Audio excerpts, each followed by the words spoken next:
वहां के तत्कालीन राजा कोई थे, उनके मंत्री थे, उसका नाम था दृष्टबुद्धि। क्या नाम था?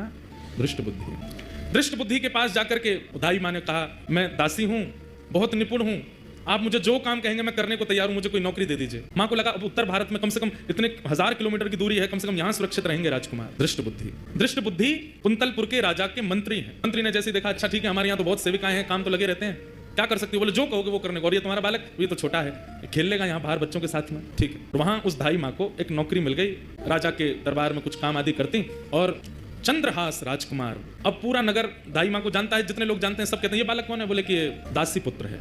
कहाँ एक राजमाता का पुत्र, कहाँ एक राजा का राजकुमार, और अब क्या बन गए हैं? दासी पुत्र। 2-2 दिन तक भोजन नहीं मिल पाता है, रात्रि सोने की व्यवस्था नहीं हो पाती है, दाई माँ के साथ ही चंद्रहास रहते हैं। बंधुओं, यही जीवन है, कब दिन बिगड़ जाए या बदल जाए कुछ कह नहीं सकते हैं। और एक बात हमेशा याद रखिएगा, दिन होना और रात होना इस बात का प्रतीक है। इस संसार में कोई भी व्यक्ति, इस सभागृह में कोई भी व्यक्ति ये नहीं कह सकता कि मैंने आज तक केवल दिन ही देखा है, रात नहीं देखी, या रात देखा है दिन नहीं देखी, सब देखा है। इसका मतलब दिन क्या है? यश। दिन क्या है? संपत्ति। दिन क्या है? प्रबलता। दिन क्या है? ऐश्वर्य। और रात्रि क्या है? सब इसका उल्टा, सबको देखना पड़ता है। और एक बात कहें आपको, बहुत फैक्ट बात है, हम सबका जीवन 10-10 वर्षों में विभाजित है। 10 वर्ष अच्छे निकलेंगे, 11वें वर्ष से फिर 10 वर्ष कुछ कठिनाइयां रहेंगी, फिर अगले 10 वर्ष ठीक निकलेंगे, फिर अगले 10 वर्ष कठिनाइयों से निकलेंगे। इसी को कहते हैं कि 10 वर्ष हम लोग सीखते हैं और 10 वर्ष उस सीखे हुए से कमाते हैं। सबके जीवन में ये नियम आता ही है, किसी किसी के प्रारंभ जीवन में ही आ जाता है, किसी के मध्य जीवन में, किसी के अंत जीवन में, पर ये 10 वर्षों का विभाजन चलता ही रहता है। राजा, केरल देश के राजा का पुत्र अब दासी पुत्र है। आज चंद्रहास जी एक दासी पुत्र हो गए। कैसा उनका जीवन?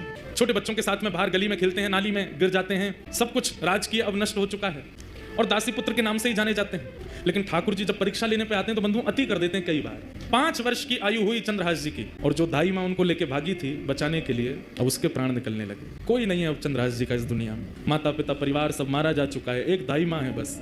और अनजान नगर सब दासी पुत्र समझते हैं इनको। चंद्रहास जी गए अपनी माँ के पास, दाई माँ के पास, तो देखा बिस्तर पर पड़ी, बुखार चढ़ रहा है, सिर दबाने लगे। माँ आपको क्या हुआ?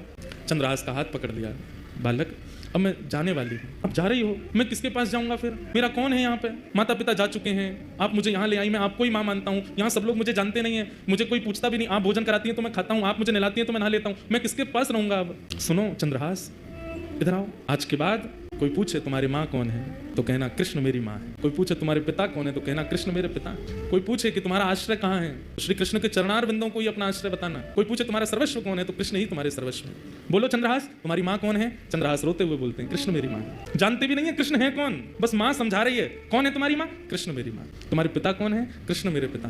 तुम्हारे सर्वस्व कौन है? कृष्ण मेरे सर्वस्व। यही कृष्ण मेरे सर्वस्व, कृष्ण मेरे सर्वस्व कहते कहते कहते दाई माँ ने भी प्राण त्याग दिए।